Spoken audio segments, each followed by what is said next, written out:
क्या आप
करते हैं? नहीं, ऐसा नहीं है। मौन का अभ्यास गृहस्थ जीवन में भी संभव है, बल्कि आवश्यक है। गृहस्थ को मौन की अधिक आवश्यकता है, क्योंकि वह संसार की गति में लिप्त होता है। जहां बातें होती हैं वहां बहस होती है, जहां इच्छाएं होती हैं वहां निराशा भी होती है। लेकिन मौन इन सब से ऊपर उठने की कला है। गृहस्थ को जड़ मौन की नहीं, विचार मौन की आवश्यकता है। विचार मौन का अर्थ है केवल वही बोलना जो सत्य हो, जो हितकारी हो, जो मृदु हो। बाकी समय मौन रहना ही श्रेयस्कर है। हर बात का उत्तर देना जरूरी नहीं, हर तर्क में उतरना आवश्यक नहीं, हर बहस में शामिल होना बुद्धिमत्ता नहीं। जब हम विचार मौन को अपनाते हैं, तब हमारे भीतर की ऊर्जा बचती है। वह ऊर्जा ही है जो ध्यान में लगती है, वह ऊर्जा ही है जो चिंतन में लगती है, और वही ऊर्जा हमें परम शांति की ओर ले जाती है। आज का संसार शब्दों से भरा हुआ है। हर ओर शब्द शब्द शब्द, सोशल मीडिया पर शब्द, न्यूज चैनल पर शब्द, रिश्तों में शब्द। लेकिन इन शब्दों में कोई मौन नहीं, कोई ठहराव नहीं, कोई आत्मिक गहराई नहीं। आप कल्पना कीजिए एक ऐसा दिन जब आप सुबह उठें और न बोले, केवल अपने भीतर उतरें, सुने, अपने दिल की धड़कन सुने, अपने भीतर का स्पंदन सुने।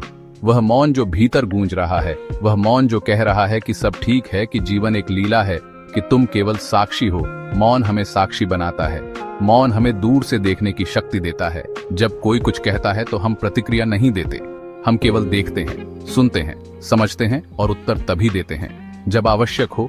ऐसा मौन संतों का मौन होता है। ऐसा मौन वही साधक अपना सकता है जो भीतर से स्थिर हो चुका हो, और यह स्थिरता रातों रात नहीं आती। इसके लिए अभ्यास चाहिए, धैर्य चाहिए और सबसे बढ़कर चाहिए संकल्प। आप तय कीजिए कि आज से आप हर दिन कुछ समय मौन में बिताएंगे। आप बोलेंगे तभी जब बहुत जरूरी हो, आप सुनेंगे, अधिक सोचेंगे, कम। आपके शब्द सीमित होंगे लेकिन गहरे होंगे। मौन केवल साधन नहीं, यह सिद्धि है। यह आत्मिक यात्रा की वह स्थिति है जहां पहुंचकर साधक कह उठता है, अब कुछ जानने को शेष नहीं, अब केवल होना है, अब केवल बहना है, अब केवल परमात्मा में लीन होना है। जैसे जैसे मौन गहराता है, वैसे वैसे आत्मा हल्की होती जाती है।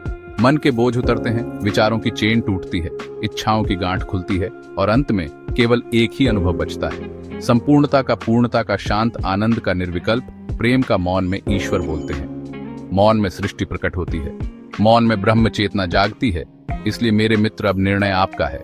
आप चाहें तो शब्दों में खो जाएं, या आप चाहें तो मौन में अपने आप को पा जाएं। यह जीवन एक अवसर है, यह शरीर एक साधन है, यह मन एक यंत्र है और मौन उसकी कुंजी है। अब आप क्या चुनेंगे? शोर या शांति, या व्यवस्था या सम्यकता? अशांति या आनंद? प्रश्न आपके भीतर है, उत्तर मौन में है।